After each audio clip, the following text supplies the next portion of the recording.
Gas, petrol आणि diesel मिळेना म्हणून देशातील जनता त्रस्त झालेली आणि तिकडे देशाचे पंतप्रधान परदेश दौऱ्यावर इटलीच्या पंतप्रधान जॉर्जिया मेलोनी यांच्यासोबत फोटो सेशन करताना आणि त्यांना चॉकलेट गिफ्ट देताना दिसत आहेत की अच्छे दिन आएंगे, 15 लाख रुपये प्रत्येकाच्या खात्यात येतील अशा आश्वासनांपासून सुरू झालेला हा प्रवास आज पेट्रोल डिझेल कमी वापरा, सोने घेऊ नका, तेल गॅस कमी वापरा इथपर्यंत येऊन पोचला आहे.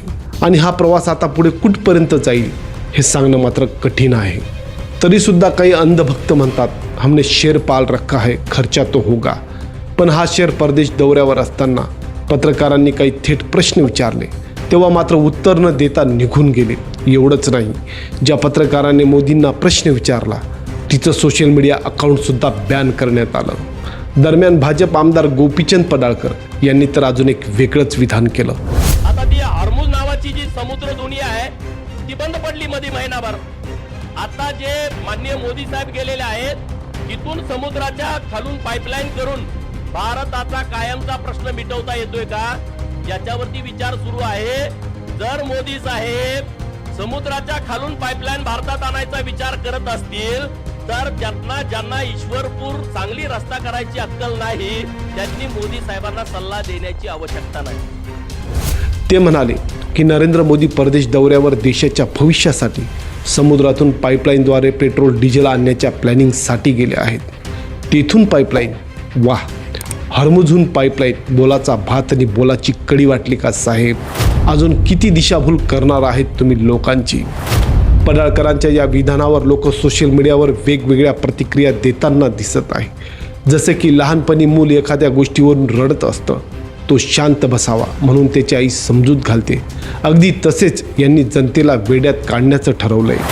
इतिहास सांगतो, जर्मनी पूर्णपणे उद्ध्वस्त होईपर्यंत अनेकांना हिटलर देशभक्त वाटत होता. आज भारतात काही प्रमाणात तशीच परिस्थिती निर्माण होताना दिसते. मंडळी, आज आपण पाहणार आहोत आश्वासनांपासून ते वास्तवापर्यंतचा संपूर्ण प्रवास. नेत्यांनी आजपर्यंत देशातील जनतेची केलेली दिशाभूल, पत्रकारांचे प्रश्न, वाढती महागाई आणि दिवसेंदिवस वाढत असलेली गुन्हेगारी, या सगळ्यांमागचं वास्तव नेमकं काय आहे हे सगळं समजून घेण्यासाठी व्हिडिओ शेवटपर्यंत नक्की बघा. आणि तुम्ही चॅनलवर जर नवीन असाल तर अशाच महत्त्वाच्या व्हिडिओसाठी चॅनलला सबस्क्राईब करा. नमस्कार, मी कैलास आणि तुम्ही बघताय नमस्ते महाराष्ट्र. 5 राज्यांच्या निवडणुका संपल्या तेव्हा महागाईचा खरा चेहरा जनतेसमोर येऊ लागला. पश्चिम बंगालसह देशातील 5 राज्यांच्या निवडणुका सुरू होत्या आणि त्या काळात भाजप सरकारने देशातील जनतेला महागाईची साधी भनकसुद्धा लागू दिली नाही. कारण जर निवडणुकीच्या काळात पेट्रोल डिझेल टंचाई, वाढती महागाई आणि सामान्य माणसाच्या समस्या उघडपणे समोर आल्या असत्या तर कदाचित सत्ताधारी पक्ष पराभवाच्या उंबरठ्यावर उभा राहिला असता. पण याच निवडणुकीत मोठमोठ्या सभा, हजारो गाड्यांचे ताफे, भव्य रॅली, कोट्यवधी रुपयांची उधळण, डिझेल पेट्रोलचा प्रचंड सर्रासपणे वापर होत होता. म्हणजे स्वतःच्या राजकीय फायद्यासाठी सर्व काही उपलब्ध होतं, पण सामान्य जनतेला मात्र अंधारात ठेवण्यात आलं. हा फक्त निष्काळजीपणा नाही तर जनतेच्या विश्वासाशी केलेला विश्वासघात होता. आणि सर्वात मोठा फटका बसला तो शेतकऱ्यांना.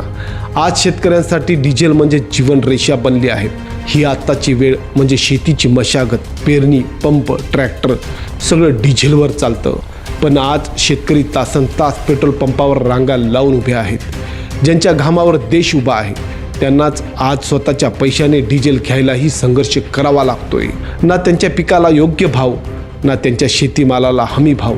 कांदा अक्षरशः 7 ते 8 रुपये किलोने विकला जातोय. काय येतं 7 रुपयात? चहासुद्धा येत नाही, तो पण 10 रुपयाला मिळतो.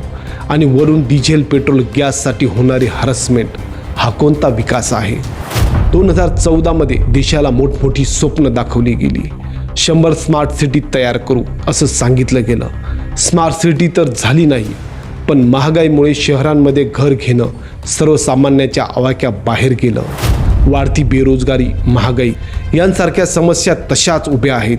त्या 100 स्मार्ट सिटी नेमक्या कुठं आहेत हा प्रश्न आजही सर्वसामान्य जनता विचारत आहे. त्यानंतर आणखी एक आश्वासन दिलं, परदेशातून ब्लॅक मनी परत आणू आणि प्रत्येकाच्या खात्यात 15 लाख रुपये टाकू. पण 15 लाख तर दूरच राहिले. आज सामान्य माणसाला दैनंदिन लागणाऱ्या गोष्टी स्वतःच्या पैशाने गॅस, पेट्रोल आणि डिझेल मिळणे सुद्धा अवघड झालं आहे. जनतेला स्वप्न दाखवली गेली, पण वास्तवात महागाई, बेरोजगारी आणि त्रास याशिवाय हाती काहीच लागलं नाही. पंतप्रधान नरेंद्र मोदी परदेश दौऱ्यावर गेले त्यावेळी भाजप आमदार गोपीचंद पडाळकर म्हणाले, नरेंद्र मोदी समुद्राखालून पेट्रोल डिझेल पाईपलाईनच्या प्लॅनसाठी गेले. पण प्रश्न असा आहे, जनतेला अजून किती दिवस येड्यात काढणार? 46 वर्षानंतर भारताचा पंतप्रधान पहिल्यांदा नॉर्वेच्या दौऱ्यावर गेला आणि चर्चा सुरू झाली की हा दौरा अदानींच्या ग्रीन एनर्जी प्रोजेक्टवरील बंदीच्या पार्श्वभूमीवर होता. म्हणजे मित्रासाठी तुम्ही परदेश दौरा केला आणि देशातील जनता महागाईने त्रस्त आहे, शेतकरी संकटात आहे, बेरोजगार युवक नोकरीसाठी वणवण फिरतोय आणि दुसऱ्या बाजूला इटलीच्या पंतप्रधान मेलोनी यांना मेलोडी चॉकलेट गिफ्ट देत फोटो सेशन सुरू आहे. आणि गोपीचंद पडाळकर म्हणतात पेट्रोल डिझेल पाईपलाईनच्या प्लॅनिंगसाठी गेले आहेत. वाह! पण देशातील सामान्य माणसाच्या चेहऱ्यावरचं हास्य मात्र दिवसेंदिवस गायब होत चाललंय आणि जनता आता विचारू लागली आहे, आश्वासनं किती आणि वास्तव किती? आता तुम्हाला भाजप आणि काँग्रेसच्या काळात रुपयाची घसरण नेमकी किती झाली हे साध्या भाषेत समजून घ्यावं लागेल. डॉक्टर मनमोहन सिंग पंतप्रधान असताना 2005मध्ये $1ची किंमत साधारण 45 रुपये होती. 2014पर्यंत ती वाढून जवळपास 61 रुपयांवर पोहोचली. म्हणजे काँग्रेसच्या काळात डॉलरच्या किमतीत सुमारे 35% वाढ झाली. पण 2014 नंतर भाजप सत्तेत आल्यानंतर परिस्थिती आणखी बदलली. 2014मध्ये डॉलर 61 रुपयांच्या आसपास होता, आता तो थेट 96च्या जवळपास पोहोचला आहे. म्हणजे भाजपच्या काळात डॉलरच्या किमतीत जवळपास 57% वाढ झाली. म्हणजे तुलना केली तर काँग्रेसच्या काळात रुपया 35% घसरला, तर भाजपच्या काळात जवळपास 57% घसरला. 35 आणि 57% यांच्यात जवळपास 1.5 पट फरक आहे. म्हणजे डॉलरच्या तुलनेत रुपयाची घसरण भाजपच्या काळात अधिक वेगाने झालेली दिसून येते. याचा सरळ अर्थ असा होतो, रुपया सतत कमजोर होत गेला आणि डॉलर अधिक मजबूत झाला. याचा परिणाम सामान्य नागरिकांच्या खिशावर झाला. पेट्रोल, डिझेल, गॅस अशा प्रकारच्या आयात वस्तू आणि या पाठोपाठ सर्व काही महाग होत गेलं. प्रश्न असा आहे की देशाची अर्थव्यवस्था मजबूत होत आहे की महागाई वाढत आहे, हे तुम्हीच ठरवा. 2014मध्ये देशाला मोठमोठी आश्वासनं देण्यात आली. त्यापैकी एक होतं महिलांच्या सुरक्षेला सर्वोच्च प्राधान्य दिलं जाईल, अत्याचार रोखण्यासाठी कठोर कायदे आणले जातील. पण आज वास्तव काय आहे? दररोज कुठे ना कुठे महिलांवर अत्याचाराच्या घटना समोर येत आहे. परिस्थिती इतकी भयानक झाली आहे की 3-4 वर्षांच्या चिमुकल्या मुलीसुद्धा सुरक्षित राहिलेल्या नाहीत. निर्भया प्रकरणानंतर देश बदलण्याची भाषा झाली, पण खरंच बदल झाला का? कायदे कडक असल्याचा दावा केला जातो, पण गुन्हेगारांच्या मनात कायद्याची भीती दिसते का? तर नाही. नेमका हा बदल झाला का? आपण कमेंटमध्ये करून नक्की सांगा.